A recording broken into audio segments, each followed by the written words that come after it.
Crazy. All sorts. Trombones, trumpets, tubas, children.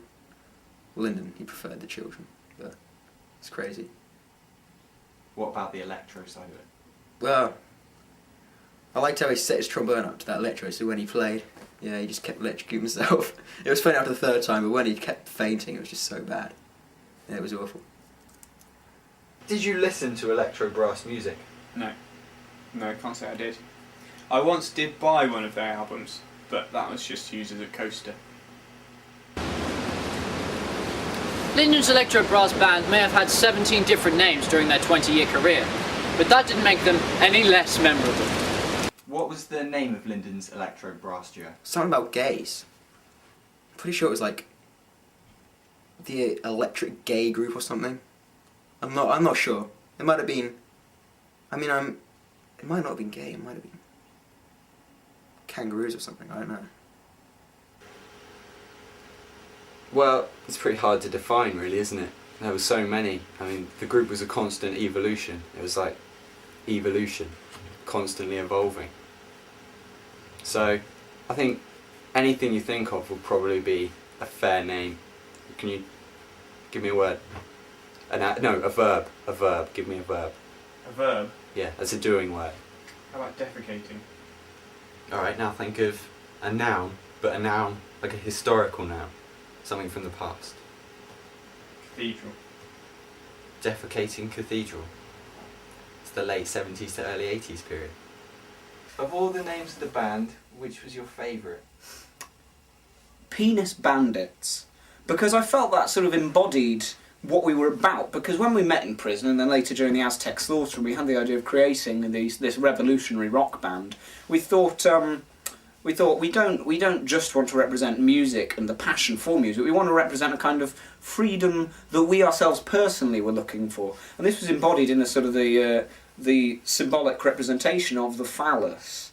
And through that, it was a sort of a symbol for the homosexuality, the man-man love, which we embraced and which we wanted to introduce to the rest of the population. We wanted something that people could understand where we were coming from, but I mean, they didn't go ahead with that name in the end because I mean, it wasn't particularly commercial. We were afraid it might put off some of the younger audiences.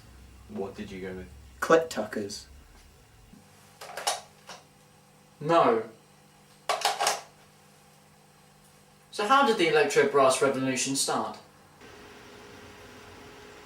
Well, he had just started up Defecating Cathedral, as they later became known. They weren't known as that then. They just weren't known. But he said, I want a roadie.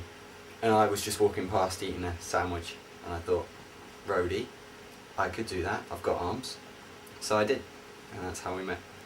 I like to think of myself as maybe not a third wheel as such, because we were so far ahead of the music at that time. Maybe like one of the hovercraft platforms on the bottom that made the band hover above the competition. See what I did there? Not just a pretty face. That's clever. Yeah. Linden had many critics, particularly among the jazz community. Oh, jazz! Jazz! Jazz is the music of twats. Everyone kept going on about jazz. We had electro brass was a great music form. We put it up on a pedestal, we looked at it every day and went, electro brass, you're good, you're a decent form of music created by two like-minded genii and, you know, a decent musical form to which we can all adhere. But these little people, this little man came up to me once in the street, came up to me, little greasy hair and his little snake eyes darting about, came up to me and went, Quinton, what you need is to blend electro brass with the music of jazz. I said, no, you nonce. Jazz is for puppets. Jazz is for grenadiers. Jazz is for the kind of people who don't understand the visceral musicality of electro brass. Electro brass and jazz will never adhere, because electro brass is about freedom and jazz is all about repression. It's all about being hemmed in by society. Whereas electro brass, you break free. You break free. Jazz. No. Jazz and electro brass are an incompatible pair. They're like chalk and cheese. It will never happen. It will never happen. Just leave jazz alone. Out of the question. What do you say to those who accuse electro brass of being the most offensive musical genre? They're fucking liars. Electro brass is not offensive in the slightest, unless you're an ethnic minority or majority. everyone else, it's fine. They can see that it's an ironic genre. With brass, it's got something for everyone, but not in a good way. During his career, Linden released over 7,000 different greatest hits compilations. Was this really necessary? Well, I think it was because they were all great. They all had a different album cover. What more can you want? Brightens up your CD collection. Not yours. Yours is pretty dull.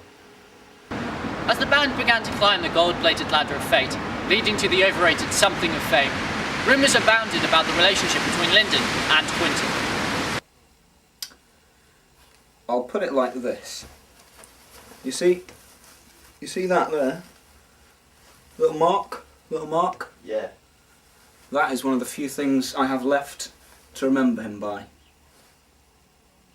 He was a passionate lover, an electric lover, a fusilier lover. He was visceral, he was ontological, he was etymological, he was very par-nu-far, he was very quid pro quo in the way he loved. He was gentle and sympathetic, but at the same time passionate, furious, unrelenting.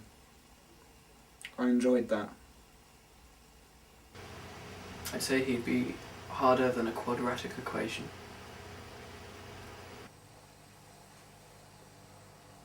After his death, Linden's exploits led to questions about his spiritual fate. This is something I've spoken to the Archbishop of Canterbury about. Do people who have a lot of anal sex go to heaven or hell? Turns out he himself has a lot. So we ended up getting on quite well. And I said, Your Reverence, I mean, in your honour, heaven or hell, what awaits people like you and Linden? He's pretty much banking on hell. But he thinks that he might slightly counteract the eternal damnation he receives by the religious duties he's performed. Linden has a good heart. His heart's in the right place. So, I mean, hopefully, when the day of reckoning comes, God will see the little wrinkles in his personality and maybe he'll just sort of smooth them out a bit. Who knows? Like JFK, everyone seems to remember where they were when Linden died. I was lying in the gutter, trying to make a very dishonest living. I actually came across an old discarded newspaper. Part of it was covered by a bit of pizza. It wasn't the tastiest pizza I'd ever had. Part of it was covering the main article, which was on his death. So yeah, that's how I found out, really. Can't remember what town that was in. Quidhampton, I think. Where was I when Linden died? Well, it's a deep philosophical question with really just one answer, and that's at home eating a banana.